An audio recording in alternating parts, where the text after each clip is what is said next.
네, 안녕하십니까. 이번 시간에는 교육평등론에 대해서 알아보도록 하겠습니다. 자, 그림에서 보시면 평등이란 남녀 간의 평등도 있고 사회적인 평등도 있고, 그죠? 자, 오늘 배워야 될 내용들이 뭐냐 하면 교육평등관의 원칙이나 분류, 그 다음에 교육기회 측정 지표, 또 교육 격차 인과론, 이런 부분에 대해서 살펴보도록 하겠습니다. 먼저 교육평등관의 발달입니다. 자, 콜맨의 교육평등관, 후센의 평등관, 그 다음에 존 롤스의 정의론, 평등을 실현하는 원칙, 국가별 빈곤 퇴치 프로그램, 이런 내용들로 살펴보겠습니다. 먼저 콜맨은 보면 산업화 이전 단계, 산업혁명 이후 초기 산업화 단계, 그 다음에 3단계로 2차 대전 후부터 최근까지, 그 다음 마지막으로 결과의 평등, 균등까지 포함하는 적극적 입장, 이 4단계로 설명을 합니다. 그 다음에 후센이라는 학자는 보수주의적 평등관, 자유주의적 평등관, 보상적 평등관, 이런 3가지로 설명을 하고, 존 롤스는 어떤 얘기를 하냐? 존 롤스의 정의론을 보면 결과의 평등을 지향하는 보상적 평등주의 입장을 기본적으로 강조를 한다고 보시면 되고, 기본 전제가 이런 겁니다. 존 롤스의 주장은 기본 전제, 부자는 왜 자꾸 부자가 되고 가난한 자는 왜 자꾸만 더 가난해지냐. 그게 심화되는 것을 그냥 두면 안 되고, 그것은 가난한 자들에 대한 어떤 물질적인 배려나 보상이 어느 정도 좀 더 이루어져야 된다. 그래야 사회적인 갈등이 줄어든다는 주장을 하는 겁니다. 그래서 보상적 평등주의라는 게 뭐냐 하면, 사람이 태어날 때는 서로 다른 가정에서 다른 환경에서 태어나잖아요. 그죠? 또 다른 능력을 가지고 태어납니다. 그런데 어떤 지능이 아주 뛰어난 친구다, 또는 내가 태어나 보니까 우리 집 엄청나게 부자다, 이거는 일상생활에서 자연의 복권 추첨된 거나 복권에 당첨된 거나 마찬가지라는 거죠. 그러니까 그 사람들은 어느 정도 내가 태어나 보니까 우리 집이 찢어지게 가난한 거예요. 이런 사람들에게 어느 정도 배려를 해야 된다, 적선을 하는 게 맞다라는 겁니다. 이게 보상적 평등주의 시각입니다. 자, 그래서 능력주의의 시각에서 보면 그거는 좀 아니지 않냐. 능력주의 시각에서 보면 능력에 맞게 열심히 일하는 사람이 그에 대한 정당한 대우를 받는 게 정당한 거 아니냐 이러는데, 그게 이제 존 롤스 시각에서 보면 그게 아니고, 나도 열심히 하고 싶은데 능력이 부족하게 태어난 건 어떡하냐라는 거죠. 그래서 뭐가 맞는지 딱히 말하기는 애매합니다만, 어쨌거나 맞고 틀리는 개념은 아니고, 이제 어떤 걸 선택할 건가의 문제인데, 여기에서 이제 정의를 실현하는, 사회 정의를 실현하는 원칙으로 2가지 기준을 내세웁니다. 절차적 정의와 분배적 정의가 있는데, 절차적 정의를 강조하는 대표적인 학자는 노직이라는 학자입니다. 노직이 뭐라고 얘기를 하냐? 자, 앞에 보시면 사회적 재화의 분배를 결정하는 수단이나 절차가 공정하면 불평등도 그냥 인정해야 되는 거 아니냐, 이런 시각을 가지고 있는 게, 절차와 수단이나 절차가 공정하면 그 차이가 나는 건 어쩔 수 없다, 이런 주장이고, 분배적 정의는 이제 롤스 주장이라고 볼 수가 있는데, 과정의 어떤 결과도 중요하지만 결과가 중요해야 된다. 최종적인 결과가 기계적으로 똑같을 수는 없지만 좀 비슷해야 된다는 거죠.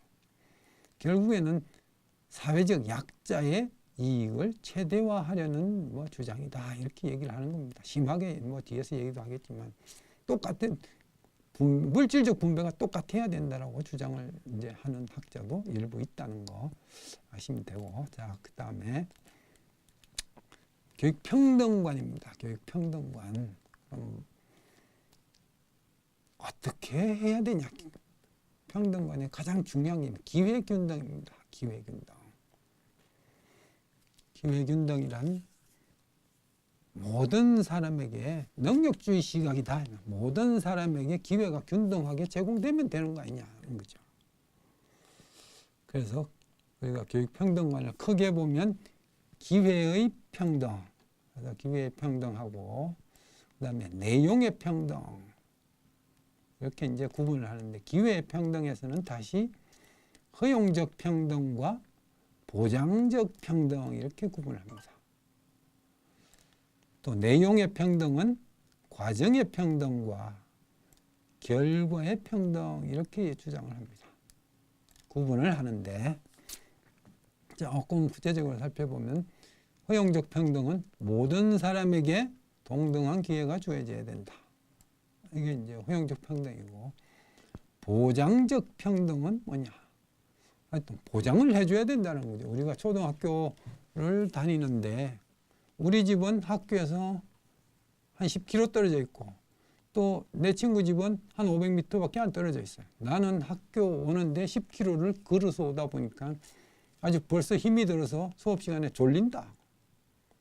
이거는 뭐가 좀 문제가 있는 것 아니냐. 그래서 나도 최대한 수업을 똑같이 들을 수 있게끔 보장을 해줘야 된다. 국가에서. 그래서 우리가 통학버스 운영하죠. 이런 차원들이 예를 들면 보장적 평등이다. 이렇게 이해를 하시면 되고, 그 다음에 교육 과정의 평등, 내용의 평등에서 과정의 평등은 뭡니까? 학교에서 교육과정, 교사의 질이나 학교의 시설 이런 데서 차이가 없어야 된다. 누구는 엄청나게 좋은 환경에서 공부를 하고 누구는 물 새는 교실에서 공부를 하면 이건 좀 곤란하지 않냐. 그 다음에 결과의 평등. 학습이 끝날 때, 졸업할 때 수준은 좀 비슷하게 해서 나와야 된다라는 거죠. 그래서 학교에서 학업 성취도가 떨어지는 학생들한테는 뭐 보충학습이든 뭐든 해가지고 비슷한 수준을 맞춰서 내보내는 게 맞다. 이게 이제 결과의 평등입니다. 그 외에 뭐 사회 개혁에 의한 평등도 있지만 그건 좀 부수적인 예고. 그다음에 이런 어떤 것들을 해결하기 위해서 학업 성취도의 차이를 해소하기 위해서 각국 정부들이 이제 빈곤 퇴치 프로그램이라고 얘기를 하지만 그 빈곤에서 벗어나면 학업 성취도가 높아진다는 거죠. 결과적으로는. 대책으로 만들어낸 것이 이제 미국에서 1964년에 처음 시작했던 헤드스타트 프로그램. 뭐 많이 들어보신 얘기일 겁니다. 헤드스타트 프로그램. 그 다음에 영국에서는 EPA에서 교육 우선 지역, 프랑스의 GEP 이런 것들이 있고, 또 보상 실질적인 정책으로 영국에서 2004년에 실시했던 게 슈어스타트라는 게 있습니다. 헤드스타트를 빗대서 이제 본뜻을 만든 건 슈어스타트. 캐나다에서 페어스타트, 민간단체에서 처음 시작하긴 했지만 페어스타트가 있고, 우리나라도 이런 것들을 본떠서 만든 위스타트라는 게 있죠. 이것도 이제 민간에서 출발하는 거죠. 민간에서. 빈곤을 퇴치하기 위해서 시도하고 있는 것이다. 일본에서도 시작하고 있는 게 94년에 시작했던 게 있습니다. 이제 여러 가지 뭐 목적으로 시작했던 게 엔젤 플랜이라는 게 있죠. 엔젤 플랜. 자, 그 다음에 교육 격차인가요? 이 교육 격차는 왜 나냐? 원인과 결과를 살펴보면 간략하게 지능, 문화 환경, 교사 결핍 이 세 가지 시각에서 살펴보겠습니다. 먼저 지능 결핍론은 학업 성취도의 가장 결정적인 요인은 뭐냐? IQ다, 지능 지수다라는 거죠. 지능 지수는 유전적 요인이 가장 크다라는 겁니다. 젠센, 아이젠크, 라이트와 스미스 이런 학자들이 주장을 해왔던 겁니다. 60년대 중반에. 그래서 젠센은 뭐라고 얘기를 하냐. 인간의 생태학적 소질에 관한 논문에서 유전적 요인이 80%라는 거예요. 유전적 요인이 80%. 나머지 20%는 후천적으로 영향을 준다. 아이젠크도 뭐 같이 얘기를 하는 겁니다. 같이. 자, 그 다음에 이제 스미스와 라이트는 조금 줄였지만 어쨌거나 유전이 45%로 가장 크고 환경은 31% 정도밖에 안 된다. 이게 진흥결핍론이고, 그 다음에 문화환경결핍론은 콜맨 리포트를 대표적으로 듭니다. 이 콜맨 리포트가 엄청나게 중요한 영향을 많이 미치고 있는데, 교육에서 전체 미국 전 지역의 K12학년 중에 1369 12학년에 해당되는 학생들 64만 5천 명, 교사 6만 명을 표집한 결과입니다. 그 결과로 주장을 하는 내용이 학생 가정이 학업 성취에 가장 큰 영향을 미치는 요인이다. 재학생으로 재학하는 동안에 계속 영향을 준다는 거야. 지금 뭐 오늘 한국 사회와 비슷한 그런 경향이 있죠. 미국에서는 60년대부터 그냥 뭐 계속 그렇게 해왔다라는 겁니다. 그 외에 뭐 물리적인 시설, 교육과정, 교사의 질 이런 것들도 이제 영향을 주지만 상대적으로 적다. 그 다음에 학생이 환경을 통제할 수 있다는 신념과 태도도 성적과 관계가 좀 깊더라라는 이런 주장을 하고 있는 겁니다. 그래도 그랬던 저랬던 가장 중요한 요인이 뭐냐? 가정 배경이더라라는 이게 중요한 얘기고. 그 다음에 교사결핍론은 뭐냐? 교사결핍론은 교사가 학업 성취도에 가장 큰 영향을 준다는 겁니다. 우리가 앞에서 많이 얘기했던 교사기대 로젠탈과 제이콥슨의 자기충족예언에서 알 수 있듯이 교사가 학생들에게 어떤 기대를 가지느냐가 결국에는 학업 성취도를 결정하는 중요한 요인이라는 거죠.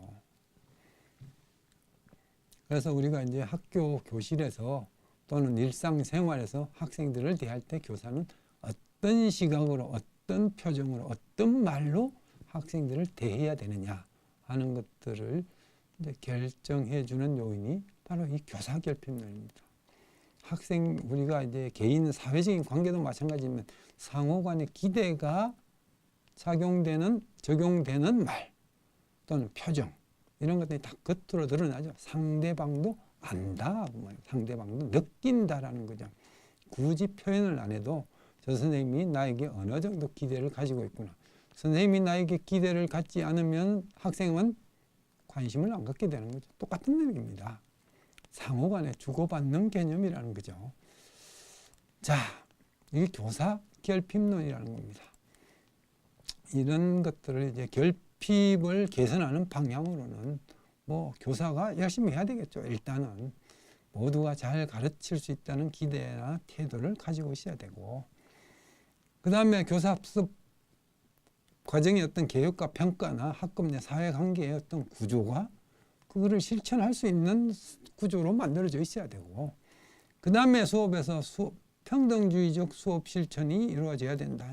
수업에서 과거에 뭐 그런 것들이 많았죠. 특정 학생들 중심으로 뭐 질문에 대한 반응을 시키고 뭐 하는 것들. 자, 오늘은 그래서 학자들의 어떤 평등관에 대한 견해나 존 롤스의 정의론, 교육 격차 인과론 이런 부분에 대해서 간략하게 살펴보았습니다. 자, 그럼 다음 시간에는 문화와 사회화라는 주제를 가지고 알아보는 시간을 갖도록 하겠습니다. 자, 수고하셨습니다.